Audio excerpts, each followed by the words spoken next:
Welcome to another episode of Progress, Potential, and Possibilities, discussions with fascinating people designing a better tomorrow for all of us. I'm your host, Ira Pastor. Welcome, everyone, to another episode of our show with a really fascinating guest today involved in creating a better tomorrow for all of us.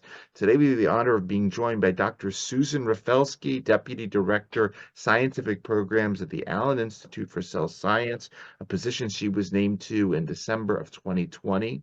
Dr. Rafelski began imaging live cells and visualizing the really unique intercellular dynamics in 3 dimensions when she was only 17. She hasn't stopped since, and her lifelong scientific goal is ultimately to decipher these complex patterns and rules that transform the complexity that we see inside cells into these functioning units of life, and ultimately believes that to do this, we have to understand the organization of structures within the cell in both space and time. Her team takes an interdisciplinary quantitative approach to cell biology, combining live cell image-based assays, molecular genetics, computational methods. Prior to joining the Institute in 2016, Dr. Rafelski was an assistant professor in the Department of Developmental and Cell Biology, the Department of Biomedical Engineering, and Center for Complex Biological Systems at UC Irvine. She obtained her bachelor's in biochemistry and molecular and cellular biology with additional emphasis in mathematics from University of Arizona. She then completed her PhD in biochemistry at Stanford University, followed by a postdoc at UC San Francisco, as well as work at the Friday Harbor Labs at University of Washington. A lot of really interesting themes to get into today. We're honored to have her. Dr. Susanne Rafelski, thank you so much for taking the time to come on the show today. Thank you, Ira. I would love to start at the beginning with the early days of integrating bacterial polarity with host cytoskeletal dynamics. I took a quick look at your dissertation and the fascinating ways that Listeria likes to journey and position itself and climb through our cytoskeletons and as it's infecting us. How did you get involved in this? It's a really interesting set of work you've been doing. I'd love to take us back to the beginning of it. Yeah, so the beginning is actually even before that, which is that, if that's okay, I'll just do that. Please, and I'll get to the Listeria part. The beginning is that I am the only biologist in a family of physicists because I'm really fascinated with life specifically, and understanding the rules and patterns for life. And so when I was an undergrad, I got lucky enough to work in a lab. It was a plant cell biology lab. And they were a lab that happens to do a lot of technique building, method building, Dr. Galbot's lab at University of Arizona. And so he had some of the first confocal microscopes. And so they were already dabbling with, tagging structures inside the cells of GFP. And I got the chance to play on those microscopes pretty early and really cemented my love for watching and seeing in 3D and in time what is happening inside cells. And that's something that I was always fascinated by. That's why I got into cells and wanted to be a biology major, was because I was so curious about how the basic unit of life, is achieved, how you go from a bunch of building blocks and pieces, molecules, which is really what I got me interested in it in high school, when you learn about DNA and you learn about proteins, but then, it's not just about what they are and how many you have, but how they come together in a dynamic way. And so having the privilege of looking inside the cell in 3D and in time at a really early age, I was 17, as you had said, really cemented that that's something that I was very fascinated by. So when I went to Stanford for my PhD, I was really interested in doing, hardcore biophysics. And I rotated with people who are doing cell biology and biophysics and bringing those together. I was really curious and interested in the structure of these molecules and their dynamics. And I met Dr. Julie Theriault, who became my PhD advisor, who is just a spectacular, cell biologist who brings in the physics and who brings in the deep understanding of cell biology and puts them together. And so she really inspired me, and she's who I work with. And one of the systems that she worked on is Listeria monocytogenes, which is this pathogen that lots of people know about. And yes, it's incredibly interesting from a pathogenesis point of view, but it's also really fascinating from a cell biology point of view, because it's the pathogens that are the creatures that can tell us most about the cells, because they hijack the cell's machinery. And so we get to learn not just how the pathogen interacts with the cell, but how the cell would behave normally. And so in Julie's lab, I started by studying just, the motility of these bacteria inside cells and how they restructure the cytoskeleton, specifically the actin cytoskeleton, to do that. And they do this beautiful thing where they have this protein that they bring to the surface of the bacterium. And that protein is necessary and sufficient to nucleate actin on its surface and to create these actin comma tails. And so you can have these bacteria whizzing around inside the cells. And you can say, well, why do they bother to do that? And the answer is that when a bacterium enters one cell, it can grow and divide, and then it can move around. And by moving, it can then create cell-to-cell spread from one cell to another, where it pokes not through the membrane, but pushes the membrane into this neighboring cell, and then upsizes, and then gets the membrane to leave. It dissolves the membrane, and it's free again in the next cell. So it can basically spread from cell to cell to cell while evading the host immune system, which is actually really fascinating. And so my interest didn't come necessarily from that application. My interest came from using this little awesome pathogen to, not awesome, terrible for humans, awesome for cell biology. This happens a lot. Make sure you cite that one properly. This very fascinating pathogen to understand more about actually how the cell works. And as I was doing that, I learned a lot about how to analyze the motion of the bacteria inside the cell, and how to image what the bacteria are doing and what the cell is doing. And part of my thesis is about that. But the other thing that really got me even more fascinated is that the bacteria actually cells themselves. And as such, they have their own spatial dynamic organization. And it turns out that in order for the bacteria to move efficiently and to do what they normally should do, they have themselves to figure out how to control that secretion of that protein onto their surface, and to do so in a way that's actually polarized. Because if it's distributed uniformly, then all of the other proteins that get brought to the surface of the bacterium from the host cell are also distributed uniformly, and the bacterium won't move, because the bacterium basically forms it's called a comma tail of actin and actin proteins on one side. And the actin is, a self-organizing, polymerizing structure inside the cell that, together a bunch of other proteins, can cause force generation to be effectively in one, in the direction of pushing. It can basically push the bacterium forward. But if you have it pushing from all sides, you're not going to get the bacterium going anywhere. And so the bacterium also has to have its whole own path of control, of regulation, to achieve what it needs to then actually hijack the host cytoskeleton. So it turned out that I went from saying, oh, I'm going to study these mammalian cells and their actin cytoskeleton, all the way to saying, actually, I'm going to study bacteria and how they set up the spatial and temporal, arrangement of the proteins they need to be able to hijack the cytoskeleton. So it was a really beautiful, merging of both worlds, and I really enjoyed it. And I had the privilege of having some very talented bacterial specialists around me in that lab as well, and enjoyed that immensely. But it's very difficult to image very small bacteria, and then to image the distribution of stuff on them. So it was also a fun technical challenge. And I enjoyed reading about that, especially the comet tail aspect. I forgot about that, but that was quite intriguing for a non-cell biology person like myself. But really interesting work, and clearly sets the stage for sort of then where you head, which is into your postdoc work.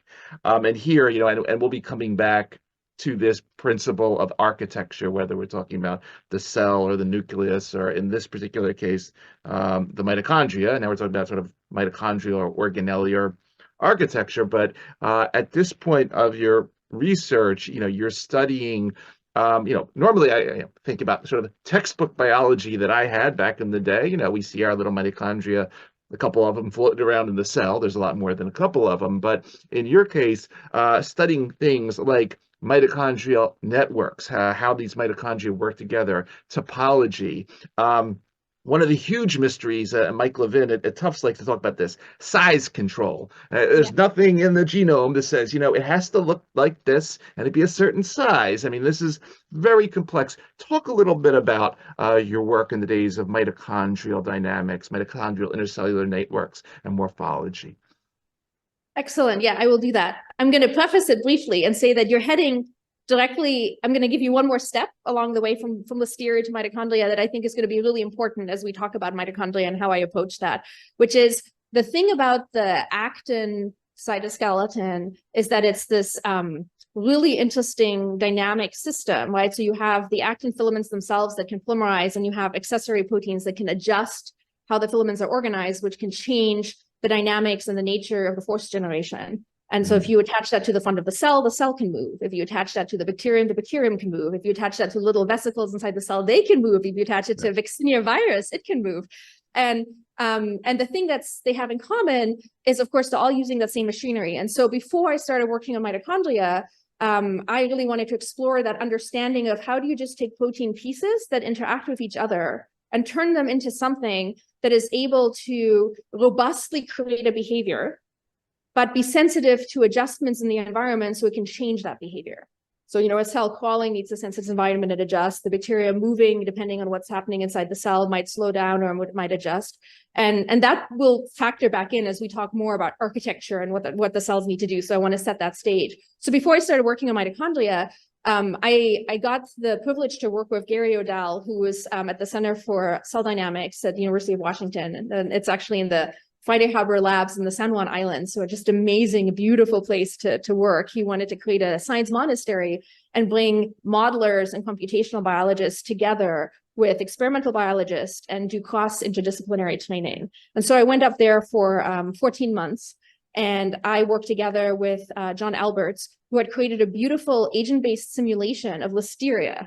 So basically, he had taken all of the amazing knowledge that the folks who study actin, people like Tom Pollard and Julie, had created all these wonderful data on the biochemistry of all of these proteins and how they function. And if you now took all those rules and you coded them into the computer and you gave each molecule, the ability to at every time step make some sort of decision, either does or doesn't bind to another molecule, or, there's a code in it for force generation. The beautiful thing is you could create these agent-based simulations that created emergent properties to arise just from the rules. So given your interest, given the topic here of sort of how does architectural rules create something, bigger, this idea of saying you can take very carefully created measurements of even at the protein level, and then put them together and start to see whether you can create emergent properties that match the experiments becomes really fascinating. And so I went to that postdoc to take my experimental expertise and bring it to this person who had this amazing modeling expertise and join minds. And so I got to learn agent-based simulation and mathematical modeling while I was there, which was really important for me as I then continued in my trajectory. But it was also really important for us if we're discussing how do you get a complex cellular dynamic behavior out of these pieces, these building blocks, and it allowed me to really try to build this intuition about even just playing with things like the rates of interactions, or what type of smaller structure is built that builds a bigger structure, how that impacts the resulting output of the system. So in my case, the resulting output was very straightforward. How does this listeria move? And how does the amount of polarity affect that movement? And so I had beautiful, lots and lots of data. And so when we played with the simulation, and we changed things, we could try to match the two and learn what was missing or what assumptions were needed. And so that is an approach that I think is really, really important in this, time in cell science, to take information, from the experiments, but to also then take rules, rule-based sort of modeling, for example, to test out which assumptions hold and which assumptions do a good job of recapitulating the complexity that happens in the data and which don't. And so that's something that, as we talk further as we go into stem cells and stuff, something, that basic idea is something that stuck with me.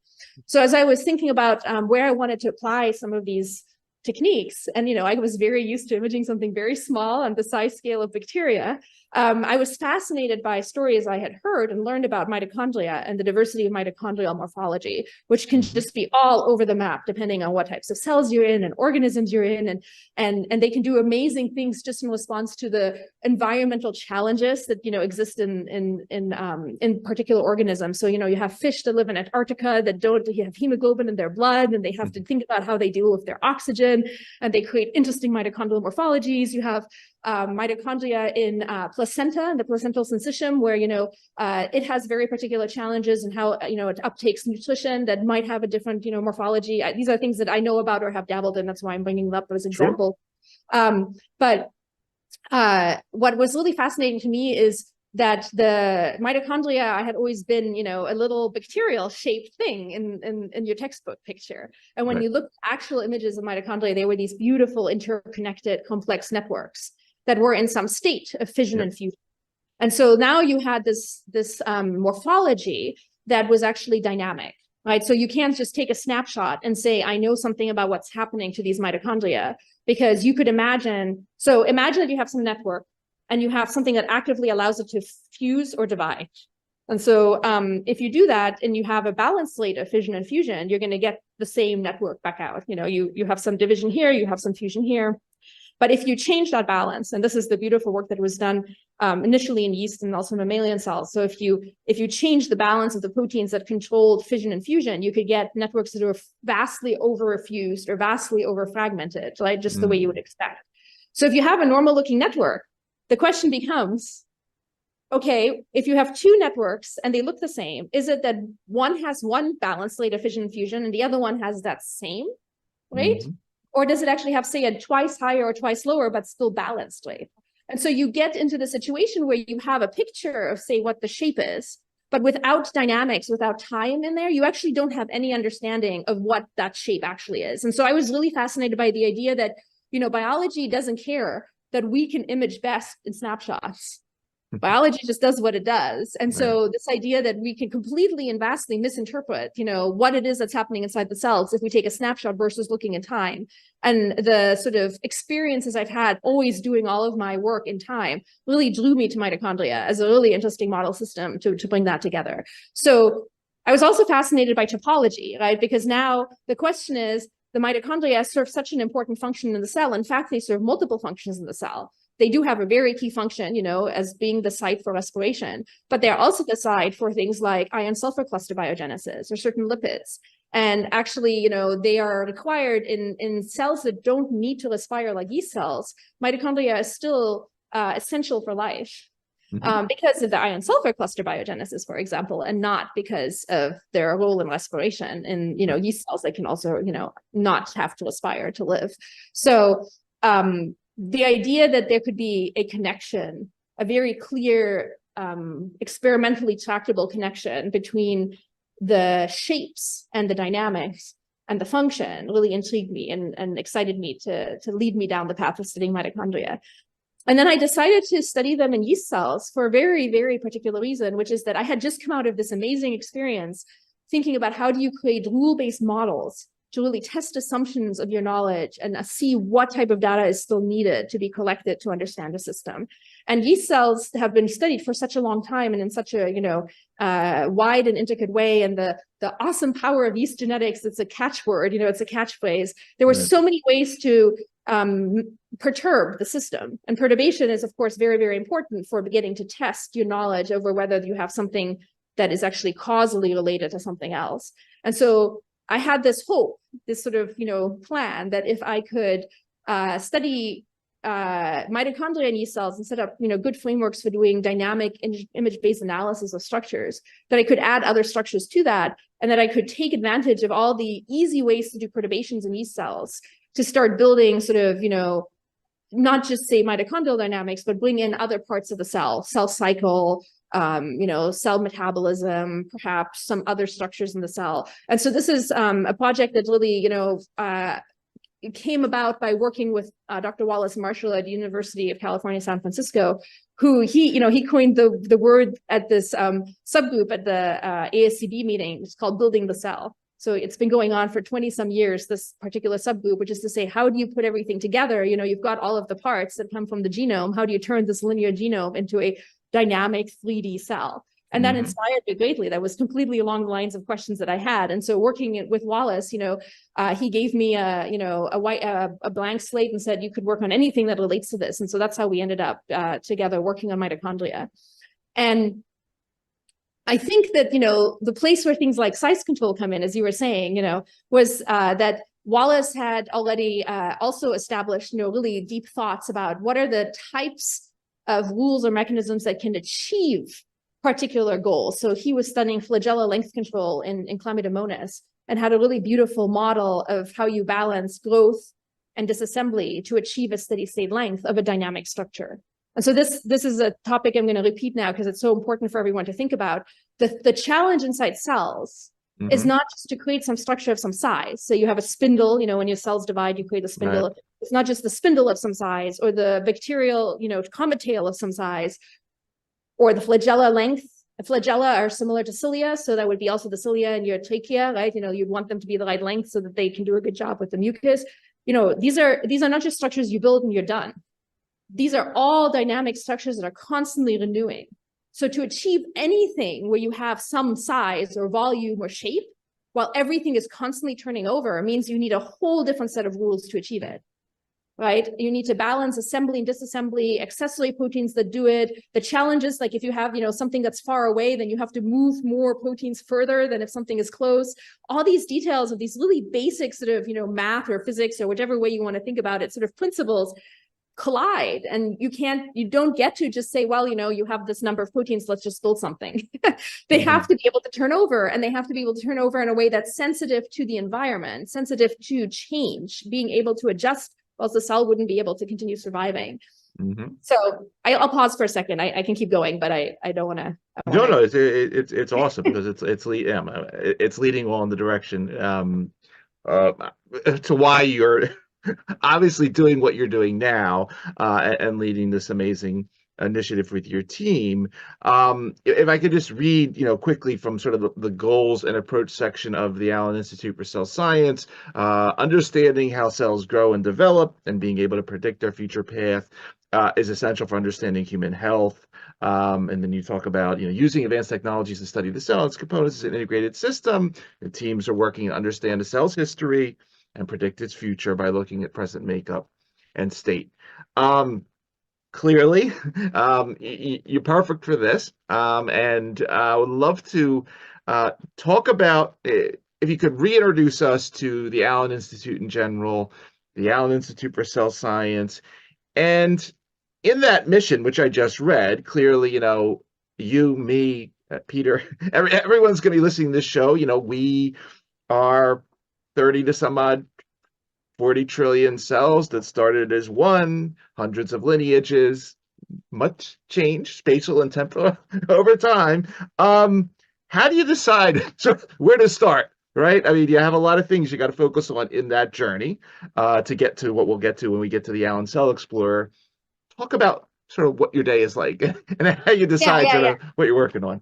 So the Allen Institute for Cell Science, having this broad mission of wanting to understand the operating system of the cell, as Paul Allen charged us with, we needed to the job of trying to understand all of the proteins and all of the cells in our bodies.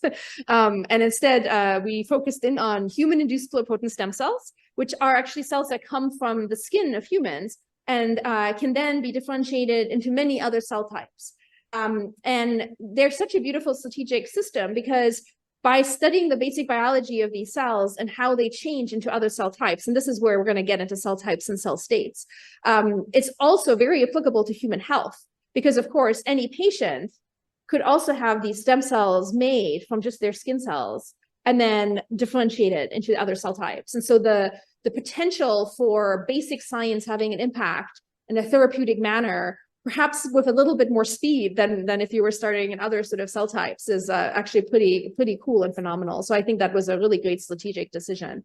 The beautiful thing also about these human-induced pluripotent stem cells is that they are cells in a dish, which makes them a bit easier to image than, say, in tissues and organisms for the cellular information, right? If you want subcellular information, you need to get inside the cell. You can't just study cells in a tissue. You'd have to study the parts inside the cell in the tissue.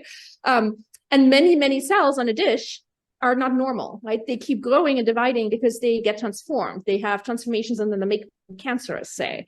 And these cells actually grow normally.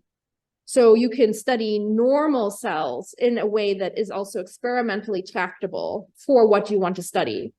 The other decision we had to make is say, well, we can't possibly study all of the proteins in the cell. Some can. The Human Protein Atlas project actually does do that. It maps out, locations of all of the proteins in the cell. But we wanted to also map the dynamics, and we wanted to be able to start thinking about developing really important quantitative and math methods to dealing with how do you measure the spatial organization of the cell. And so we made one of our goals at the Institute was to really choose the level of organization that we focus in on. And so we focused in on the intermediate level of intracellular structures and organelles. So that fits very well with me. Intracellular structures being things like actin assemblies, or organelles being things like mitochondria. But it's also because now they're a bit bigger. They're a unit, they're tractable, and they're functional. There's a functional purpose to these structures. And so instead of thinking about thousands and thousands of proteins in the cell, you can think about 30 to 40 different structures and start bringing in the human interpretation part as you figure out what methods would you use to then study all of them, at a different scale. So at the Alliance for Cell Science, we really set out to study the intercellular organization and dynamics of cellular structures in these human-induced pluripotent stem cells as a first step towards those goals. The second part of those goals is not just how do cells organize themselves, but how do cells change? And again, these induced pluripotent stem cells now would allow us to start adding chemicals to them, molecules to them, and induce and mechanical environments, and inducing them to change from the stem cell type to many other cell types. And so that's where, our institute really has also been working, is asking this question: how do you build frameworks for analyzing organization and bringing it together with molecular information, environmental information, and so on? And how do you study that now in the context of what cells actually do, what we call, the cell state landscape, as cells change, as individual cells go about their business, and as they integrate signals from many different types of observables, the molecular makeup, the organizational, the arrangement of the molecules, the environment, and then the function that the cells perform. So that's really where we were heading. And in the first part of the Institute, the parts that, we're going to talk about, the Allen Cell Explorer and the work that we've done in the last 7 or 8 years, we really focused on saying, how do we create an integrated cell? And then going forward in this next, phase we're really at within the Institute is, how do we really turn that into dynamics and states and state changes? And how do we bring in a framework for thinking about cell states in a holistic manner? Especially in this day and age where the focus is so much on the molecules, what we call the molecular senses, which molecule you have and how many of it you have. And we think that really figuring out how to take that amazing, rich, huge amounts of data sets and bring in equivalent data sets from the perspective of the arrangement of the molecules in space and time, as well as the environment and the function, is really how we would build the cell and think about it holistically. So that's really where we're heading now. And with that, I mean, if you could take us then into the Allen Cell Explorer, and as you were just saying, what does an integrated cell look like in the Allen Cell Explorer? What does the integrated cardiomyocyte, just pulling that out of one of your papers, look like? Because basically, would I go in there and see everything from zygote onto functioning cardiomyocyte? What does the typical person that would use the Allen Cell Explorer run into? So we actually don't yet have an integrated cardiomyocyte. We have we worked on creating tools and approaches to create integrated human-induced pluripotent stem cells as our first step. Sure. Okay. And now we are, heading into other cell types. We also started working on cardiomyocytes, and we have a really interesting paper out on our cardiomyocyte work that is really focused not on the question of what does the integrated cardiomyocyte look like, but on the question of, can the organization of the core structure within cardiomyocytes, which is the sarcomere, be fully directed by the molecules or not? And the answer, is actually quite exciting in this paper, is to say, even if there's a general connection between core molecules that are known to control sarcomere maturation, in cardiomyocyte development, on a cell-by-cell basis, it's a very loose correlation. It's not that the molecules are sufficient to completely dictate the organization of the sarcomere and its maturation state, which makes a lot of sense if you think about the fact that cells are in an environment and they feed on each other, and cardiomyocytes are, force-sensing cells, and it's all very logical. So our cardiomyocyte work really sort of ended with that paper, because cardiomyocytes are quite hard to work with at the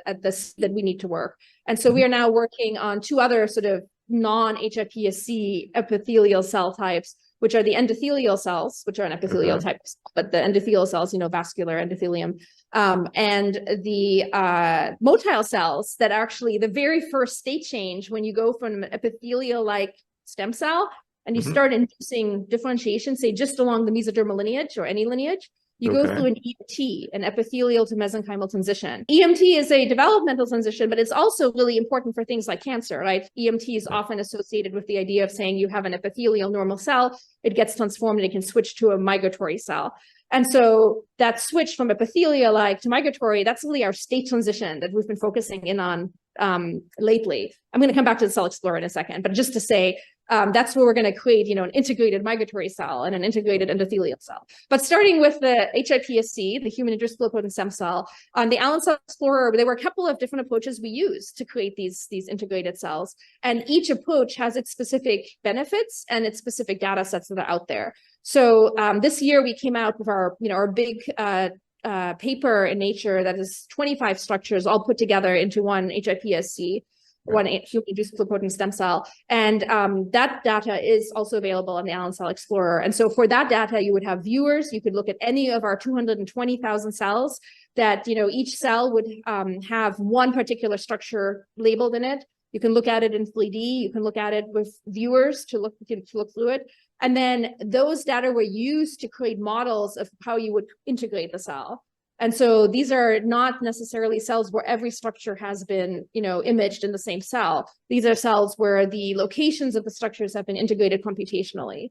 And with that, depending on what you're interested in, you could ask all sorts of questions. They tend to not be questions at the level of like, what is the mitochondrial shape right next to the ER shape? Because, that's the integration is more globally at the cell level, but it is something like, where on average do the mitochondria and ER overlap? And do they overlap the same or differently when cells are bigger or smaller, or when they are shaped in a particular way or another? Right? That's the sort of question that we can address with the data we collected. But the Allen Cell Explorer is so much more. It's our portal, our web portal for everything that we've done at the Institute. So that includes that we started the Institute, we started by making these stem cell lines where we wanted to be able to look at one structure at a time fluorescently in live cells. And so we used CRISPR-Cas9 gene editing to endogenously tag those structures, in their genome at the normal level with the fluorescent protein attached. And we did a huge amount of quality control so that these cell lines were cell lines that we could use ourselves, but also release. And so we call that the Allen Cell Collection. Everything people need to work with these cells and to do all the best practices of how to culture them, how to handle them, how to obtain them, how to work with them, and how to see preliminary data, what would look like with them. That's all also on the Allen Cell Explorer. So that's like all of our methodology and our cell lines. One of our cell lines went into space. It was in May. It was Cedars-Sinai that was allowed to bring some stem cells up and to study the effects, in microgravity on the cells. And they picked one of our cell lines because it happened to have a reporter that would glow green when the cells were happy. So this was, really cool for everyone involved. It was a win-win-win situation. And so the cells were in space. So the other parts of our Allen Cell Explorer are some of our other tools. So in addition to viewers for people to look at our data, we also have tools for image analysis and tools actually to bring the modeling community together, because often some models that I was telling you about, long ago, the difficulty of them is everyone builds them in their own space and nobody can bring them together to test them together. And so now there's a project, for example, that is part of the Allen Institute for Cell Science called Simularium that is really building a community space for people to do modeling. And similarly, we have, very particular, really cool deep learning, machine learning tools to do image analysis and image analysis in 3D and prediction, from images that were taken just in transmitted light, bright field images, and predict where the structures are. And so that was also work that was done early on in the Institute. So there's just really wonderful tools that we have available, all of which are also available at the Allen Cell Explorer. It's really our portal for everything that we do. Very cool. Very cool. And Susan, per the you mentioned the Nature January 2023 paper, Integrated Intercellular Organization, its variations in human iPS cells. And again, were there specific things in that work? There's a lot of work in that particular publication. From the public perspective, we hear a lot about Yamanaka factors and dedifferentiation, and then, sprinkling some magic transcription factors to make the cell lineage that we want, whatever, in the petri dish. But as you're pointing out, there's a lot more going on behind the scenes. Any interesting things that stand out per that work that are instrumental or that things they're subordinate to, let's say, in the cellular architecture that are necessary for ultimately having these translate as therapeutics in the future, these cellular therapeutics? Yeah, that's a difficult question. This particular paper, so this is our flagship paper, taking all of this work that we've done over all the years, all of the cell lines, all of the tools, to just sort of do this first pass and develop a first framework. It's the building block, the stepping stone for others to use it. And it's the use of by us and others that will really lead to that. But I'm going to give you the context of why that's so important towards where you're heading with your question. So I can tell you some specific, cell biological interesting results in that paper that are, that are cool. It represents an approach, a way of thinking that hopefully is generalizable and brings others to the table and really builds communities. So the second part of our mission statement is to develop tools and approaches so we can do biology as a community, because we alone are not going to be able to do any of this. And one of the goals of the Allen Center for Cell Science was to empower individual investigators. And so what this paper really is representing is the statement that I was sort of making earlier. We have so much molecular knowledge about some of the parts, and we have so little tools to even measure the arrangement of those parts and how they come together. And especially not how they come together on average, but also how they vary from cell to cell to cell. We don't even have the numbers or the math in some cases. And this paper was a first pass at trying to establish some standard numbers to measure organization in this way for others to build on. And so the core things that happen is we created a way to create a coordinate system of cell shapes so that you can cluster cells that look similar together, and a coordinate system inside cells so that for cells of a similar shape, you can actually compare locations between cells of things that happen.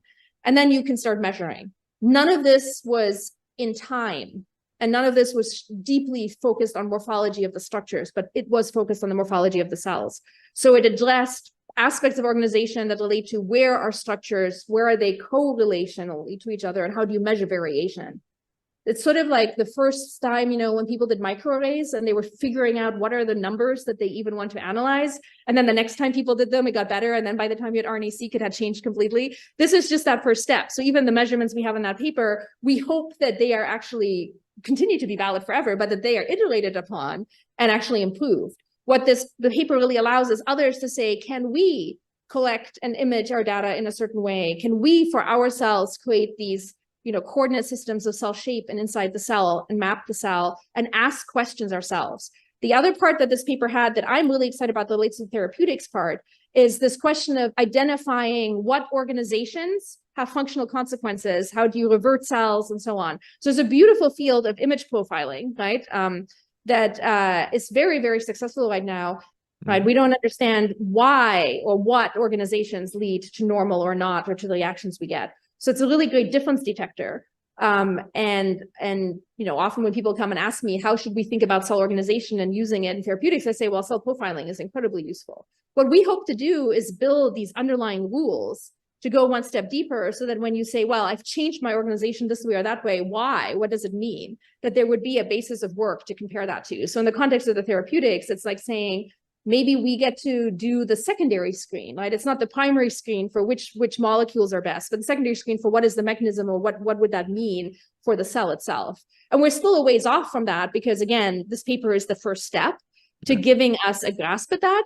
But it's also hopefully a step that says, hey guys, we can do this. Cell science, not us, Allen Institute, but the community of cell science is ready to develop these frameworks for quantitative measurements organization to balance out the molecular knowledge, bring them together, and then together with the similar things in the context of cell environment, like its mechanics, as well as cell function, to really build them together. So I'm saying that because I really want a chance to get to emphasize the need to think about not molecular cell state or organizational cell state or environmental cell state or functional cell state, but holistic cell state. And the paper is our attempt to start to bring some of that to the table and to hopefully build community around that as well.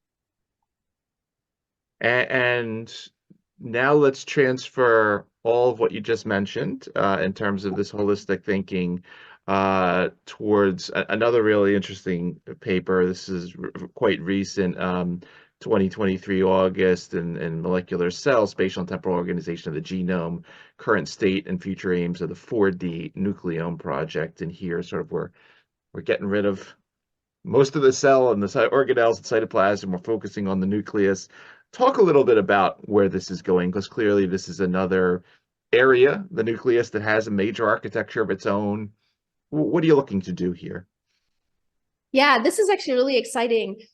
We had the privilege of getting to know some of the folks in the first phase of 4D Nucleome Consortium to study specifically the 4D organization of genomes, meaning the 3D organization in time or in differentiation time, whatever you want. So that's the 4D nucleome.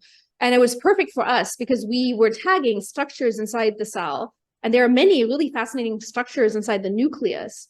The nucleus is actually, our stem cells makes up over half of the cell. So there's a lot of nucleus in our cells. And the DNA is packed in there, but the DNA is not packed in there randomly, right? There's a whole structure and organization to where the chromosomes can go, to how they need to move around. And some of these things are questions. Is it that there's always the same sort of pattern of organization in all the cells, or is it that there's variations?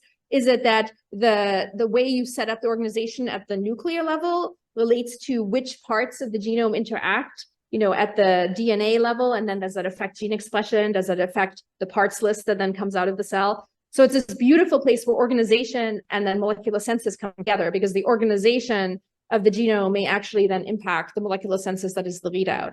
Where we're going with this is this question, again, sort of at the whole level of the nucleus, structures within the nucleus, such as the nucleolus or nuclear speckles or the nuclear lamina, they tend to be associated with parts of the DNA that are more or less active at particular times, say when you're undifferentiated or differentiated. And so these changes in how the genome is organized and how you achieve that and what goes wrong when you don't do that is really the space that the 4D nucleome exemplifies. And so we participate in that work. We are part of a center in the 4D nucleome that is really focused on saying, can we build models?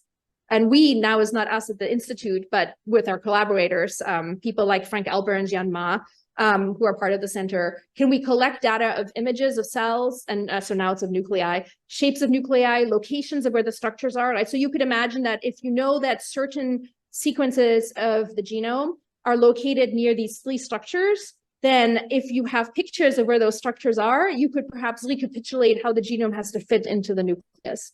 So these people are taking experimental data, image data, as well as different omics assays. So, RNA-seq is a standard one, but things like TSA-seq, where they actually say, if we take the proteins that represent the structure, like the speckles, and we say which parts of the genome are near them, we can biochemically know which sequences in the genome should be there. And then we take images and say, and we know that this is the pattern of where the speckles are inside a nucleus. So how would you stuff the genome into that particular nucleus? And then how can you test? How can you validate whether that's true? So it's a pretty grand goal that we have, but it's incredibly exciting to say, can we do that now, for example, for different stages of the cell cycle? Or can we do that now for different stages of differentiation? Do we have enough knowledge from these assays, like integrating molecular information, spatial information, and time-lapse information to actually bring these worlds together? And so I would say that, we don't have the result yet. I mean, you saw that paper is a white paper of where we're heading and what everyone's trying to do. For us specifically, for the Allen Institute for Cell Science and for our center, it's really this question of the global nuclear organization and the constraints it does or doesn't place on how the genome has to fold, and then the consequences from that particular set of constraints. So. Awesome. Yeah, It's super cool. it is super cool, and again, it's as you just pointed out, it's future looking, but nonetheless, I wanted to sort of lay the full landscape out here on everything that you're doing and planning to do, because it is quite exciting. Can I say one more thing? Is it okay if Sure. I? Yeah. Take- So I was going to say there's a theme to everything that I've happened to study. You say, what is the result? You've done all this work. What is the biology result of all these things? I would say that there's a very deep theme that's in there. All the work I've done, all the work the Institute's done, many other people have done, which is this amazing. And so, in each project, I could tell you how it sort of leads to this theme. But the theme is that you have many, many cells that represent a population. And they vary. There's a lot of variation and heterogeneity, as anyone who's looked at cells under the microscope knows. And yet the population will have aspects, measurements, facets to it that are very robust. For example, that there is a relationship between how large the cell is and how large the mitochondria are, or how large the nucleus is. That's true overall. It's a population trend.